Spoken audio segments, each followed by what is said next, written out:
भगवान शंकर और माता पार्वती प्रसन्न मुद्रा में थे, तो बोले चलो आज भक्तों के दर्शन करते हैं। माता जी ने कहा चलो। भगवान एक साधु के वेश में हो गए, माता जी पीछे साध्वी के रूप में हो गई।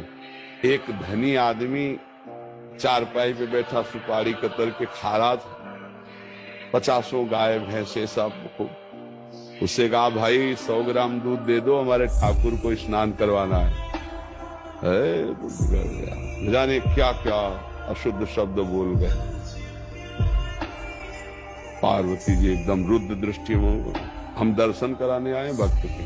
पहले धूप का कष्ट सह ले तो छाया का सुख मिलता है, पहले अभक्त के दर्शन करो तब तुम्हें भक्त के दर्शन कराएंगे। हटे भगवान शिव और कहा हे भगवान श्री हरि, इसके पास जितनी संपत्ति है इससे और 100 गुना इसकी बढ़ जाए। माता जी और डरदानी तो कहते ही उसने 100 ग्राम दूध नहीं दिया, गाली थी ऊपर से।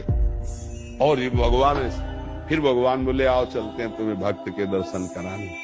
तो एक गांव में गए, तो फुशा की झोपड़ी थी, उसमें उसकी माँ रहती थी। एक गाय थी, जवान आदमी, गंगा जी पार्श्व में बहती थी। गंगा नहा के भजन करता, माता की सेवा के लिए मेहनत करता, और गाय जो थी 100-200 ग्राम दूध देती थी, उससे माता जी की सेवा।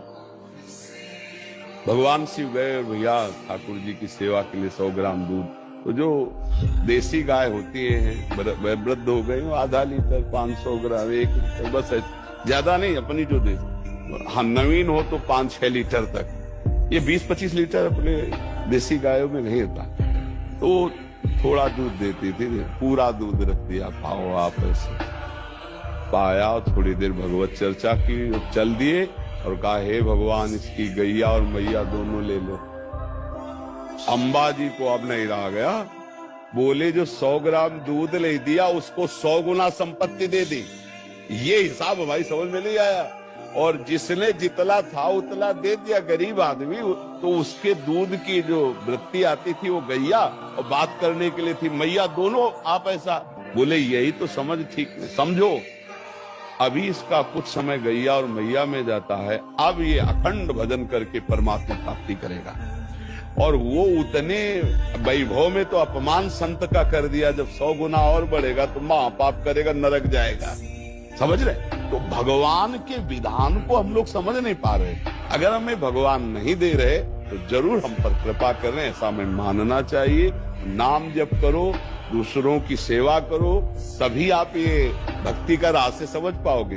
दूसरों से सुख लेने की भावना, भगवान को भूलकर संसार में रमना, तो आप अध्यात्म नहीं समझ पाओगे, भक्ति नहीं समझ पाओगे, तो पापाचरण बनेंगे, हृदय अशांत रहेगा, दुर्गति हो जाएगी।